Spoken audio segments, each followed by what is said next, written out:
Do you want your guys to embrace the fact that this is Game 7 and it's rare and unique in a different atmosphere? Do you want them to approach it like it's any other game? Oh, no, yeah, this is special.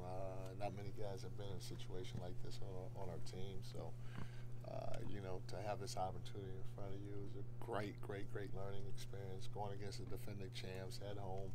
I mean, there's a lot of things that coming into play tomorrow that these guys have not faced in their career, and they may never face in their career again. Who knows? So, yeah, this should be a lot of fun. The fact that you get Game 7 at home and what we've seen what this arena can do and the atmosphere that it can be, that's kind of what the whole regular season was for, to get that top 4 seed, get that home court advantage, right? Yeah, 100%. We feel like we have the best fans in the NBA, and to have their support, their energy, which is off the charts for Game 7 or any game at home, especially when we have home court advantages, is huge, and we know they're going to bring the juice tomorrow, so there's a lot of excitement, not only from the fans, obviously, and the organization, but by our guys, too. Mike, is there any concern with Delmas and his eye? I mean, he said the eye actually has swelling itself at this point. Not that I'm aware of. Shannon, is there any concern with Delmas's eyes? Eye? Okay. Yeah. No. Yeah. Looks better. It was pretty puffy yesterday. It was swelled up pretty good. Like there was that viral clip, obviously in training camp, of "Turn on the Jets." When you were emphasizing that, did you think about a potential playoff series where like that might be an emphasis in a series like this? I wasn't thinking. My son tore his Achilles. I'm a lot older and fatter than he is. My Achilles are always sore. I don't know why. I got bad hamstrings. I don't know why I did. It just happened, but I wasn't thinking. But in terms of like all season long, you've talked about pushing the pace. Has that been sort of portending to something like this? Yeah, I mean, because we wanted our guys to understand, hey, get down the floor, and you should want to do it every time. And this is how you do it. Well, sort of. This is how to do it. And I tried to get that point across, but I wasn't. It was every time I look at it, it was a bad move. I'm so lucky. I tell you, I'm so lucky and thankful that nothing serious happened to me. I know there probably hasn't been much reflecting yet, just because you have so much going on ahead of you. But just when you look at just the turnaround that the Kings have had with you being the head coach and just the guys buying in, just how impressed are you with them, and have you seen anything like it? I'm extremely impressed with our guys. They've competed all year. During this series, they've stayed pretty even-keeled the whole time, never getting too high, never getting too low.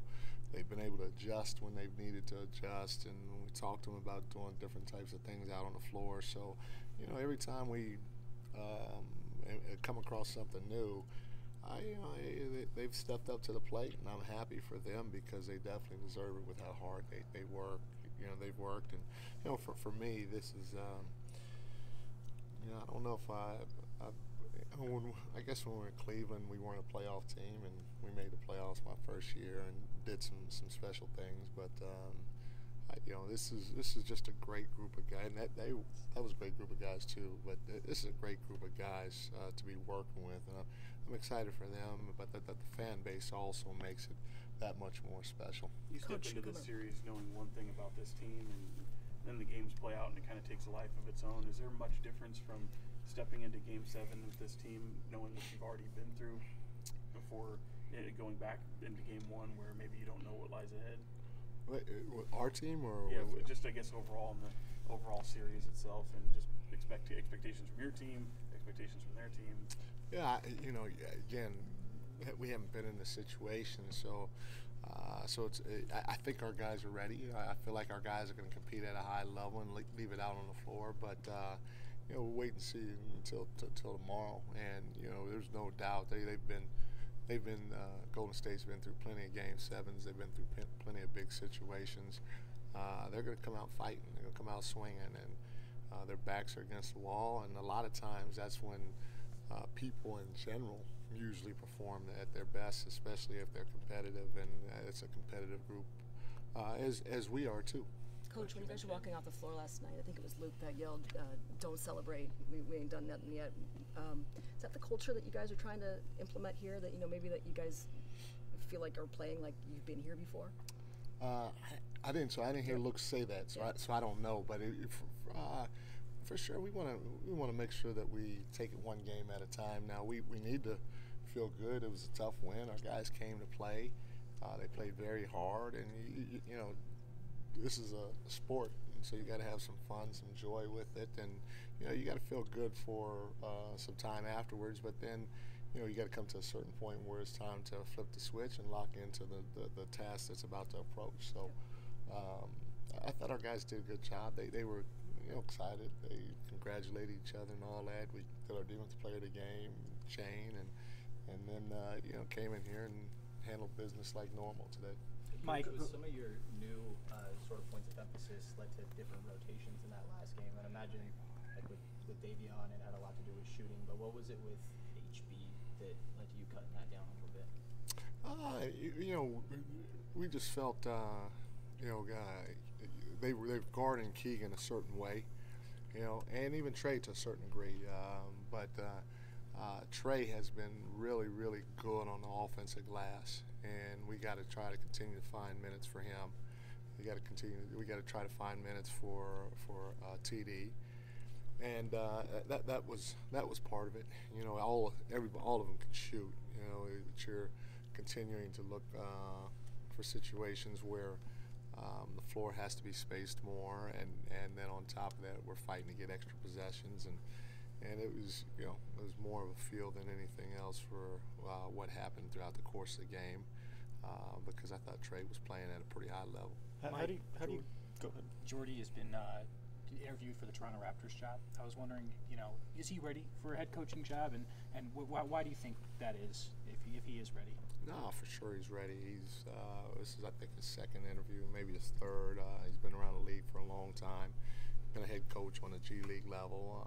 He's, first of all, a fantastic human being, and he's got a great family. His wife Kelsey is terrific. His two little kids, but on top of that, he's been through a lot, and you know, what he does for us is off the charts, and so you hope that's what, you know, as a head coach, you hope people that work with you get an opportunity to become a head coach or at least move up. And you know, I just think that being around him, seeing his preparation, seeing how he interacts with the players, and seeing his feel for the game on both sides of the ball.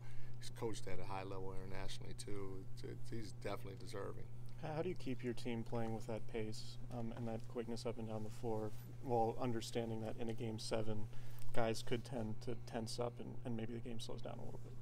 We just keep telling them, hey, you got to go, you know, go, get it out. I mean, there's nothing really magical that I can say that will make them do it all the time. If they don't, I got to probably take a time out and talk to them, or if one guy's not doing it, maybe sub him and bring him out and talk to him about it. But we're going to, I mean, it's no secret. We've been saying it since before the playoffs that we got to play faster going into the playoffs, and our guys have bought into it.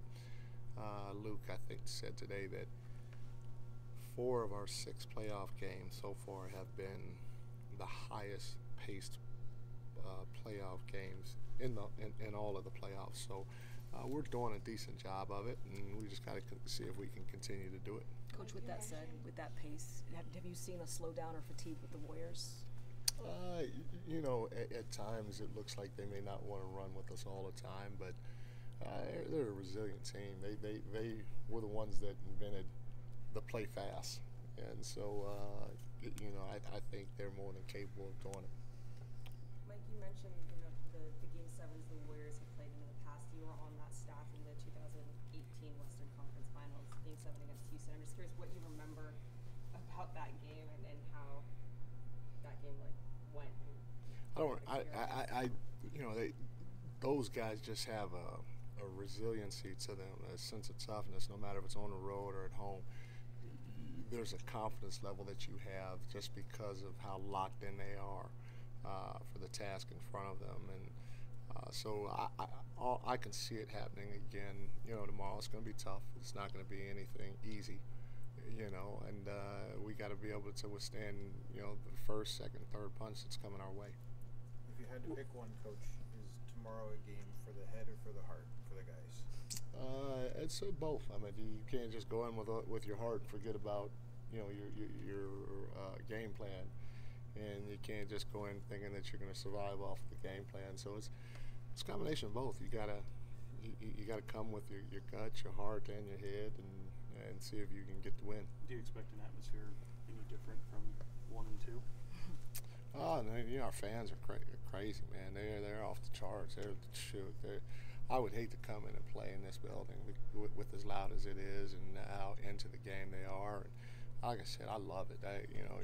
You love an environment like this, and I've had friends that the game obviously is a fun game to watch, but they ask for tickets starting off with, man, I want to feel the energy. I can feel the energy through the TV, but to be in the building one time and feel that energy live, it's off the charts, And so, the fans are doing a lot of things right for people to be talking that way. It's your crowd, but do you make any adjustments because of the noise on your bench?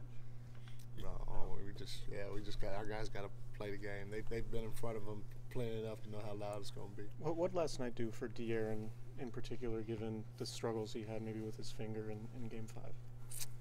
I mean, you would have to ask him. Because he's always confident, and not everybody's not going to play at their highest level all the time. You're going to have some ups, you're going to have some downs. We still just want him to be aggressive, but he's not fazed by much. So I know I haven't even thought of that. That would be something you have to ask him. Day by day, do you see him getting more comfortable with the splint? Yeah. Just like any injury for anybody, you get more comfortable with the pain tolerance and the splint that's on and all that good stuff.